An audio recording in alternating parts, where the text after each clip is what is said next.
తాకట్టులో బంగారాన్ని విడిపించి ఆ రోజున మార్కెట్ ధర కట్టి మిగిలిన డబ్బును మీకు అందిస్తుంది కొమ్మూరి గోల్డ్. నమస్కారం తిరుపతి మూర్తి అవధాని గారు. పరమేశ్వరార్పణం. గురువు గారు, ముఖ్యంగా సంకష్టహర చతుర్థి వచ్చే నెలలో జూన్లో 4వ తారీఖు అయితే రాబోతుంది.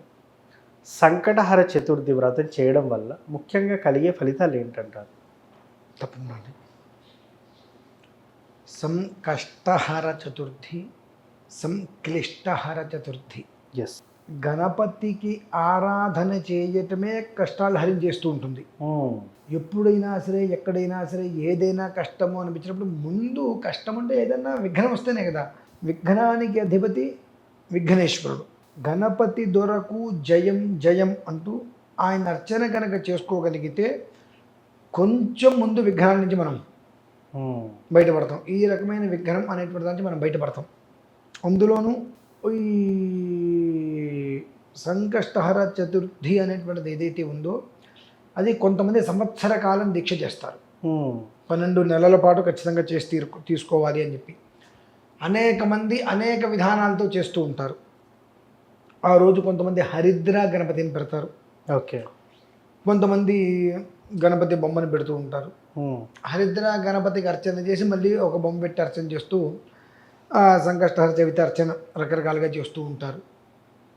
కొంతమంది ఆలయాలలో కూడా ఆ రోజునాడు గణపతికి విశేషంగా ఒకసారి వెన్నతో అలంకారం చేస్తారు, పసుపుతో అలంకారం చేస్తారు, కుంకుమతో అలంకారం చేస్తారు, రకరకాలుగా గంధంతో అలంకారం చేస్తూ ఉంటారు. ఇది స్వతసిద్ధంగా జరుగుతూ ఉంటుంది. కష్టాన్ని హరించేటువంటిది కనుక కష్టహర చవితి అయింది. ఆ చవితి రోజు నాడు మీరు ఏదైనా చేయండి కాక ముందుగా గణపతి ఏదైతే చేశాడో అది చేసి తర్వాత మీరు గణపతి ఆరాధన చేసుకోండి. ఓకే. గణపతి ఏం చేశాడు? ఎవరైతే మొత్తం ప్రపంచం చుట్టూ తిరిగి వస్తారో వాళ్ళకి ఆధిపత్యం ఇస్తాను అని అంటే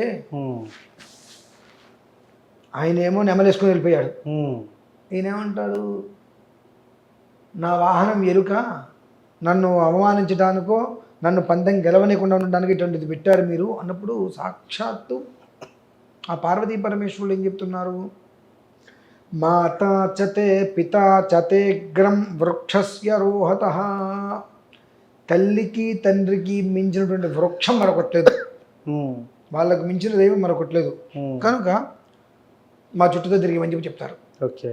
అప్పుడు గణపతి తల్లిదండ్రుల చుట్టూతో తిరుగుతున్నప్పుడు ఆయన ఎక్కడికి వెళ్తే అక్కడి నుంచి ముందే ఈయన వెళ్ళిపోతున్నట్టుగా చూస్తుంటే ఆ రకంగా సరే. ఆ తర్వాత చాలా పెద్ద గొడవ అయింది వాళ్ళిద్దరి మధ్య నడడం, అదంతా వేరే విషయం.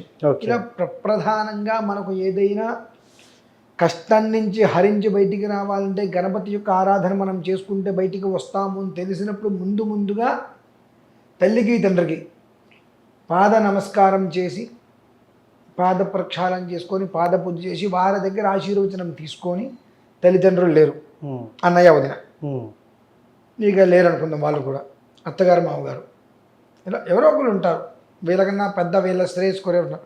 వాళ్ళకి నమస్కారం చేసుకొని వాళ్ళ ఆశీస్సులు తీసుకొని వీళ్ళు ప్రారంభం చేసుకోవడం అనేటువంటిది అత్యంత శ్రేయోదాయకం. ప్రధానంగా బెల్లము, గరిక, కొబ్బరి, అరటిపండు ఈ 4 ప్రధానం. ఆ తర్వాత మీరు ఇంకా ఎన్ని రకాల ప్రసాదాలు చేసుకుంటారు ఏంటి అనే విషయం ఎవరిష్టం వాళ్ళది.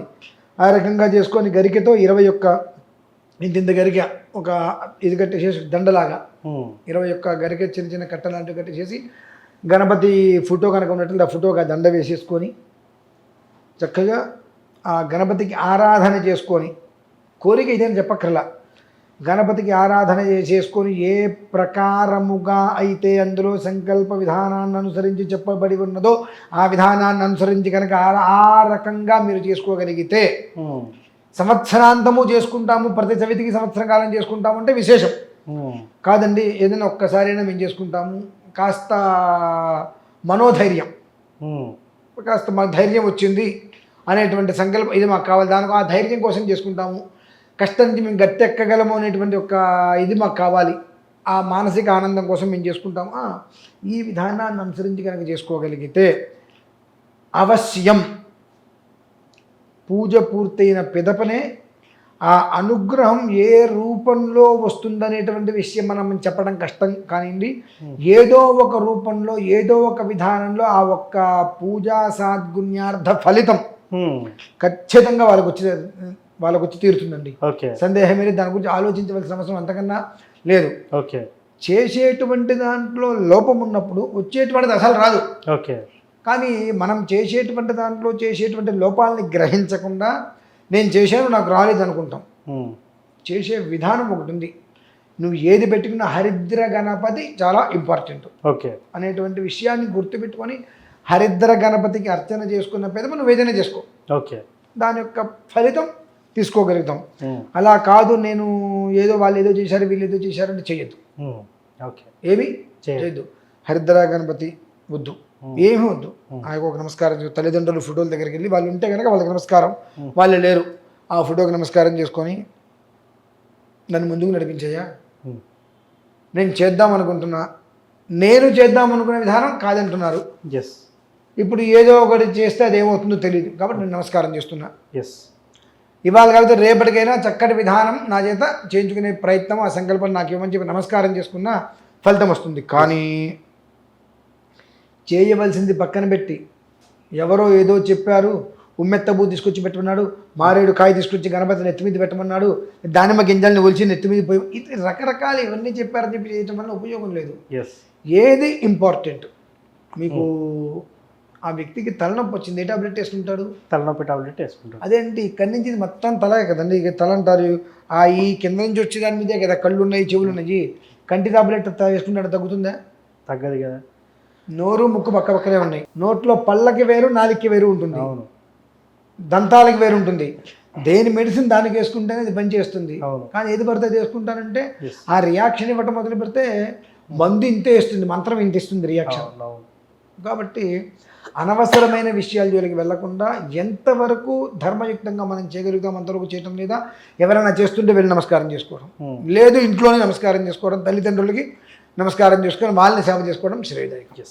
సో మొత్తానికి సంకటహార చతుర్థి రోజు ఏం చేయాలి అనేది చాలా చక్కగా నీట్గా వివరించారు గురువు గారు. ధన్యవాదాలు. పరమేశ్వరార్పణ.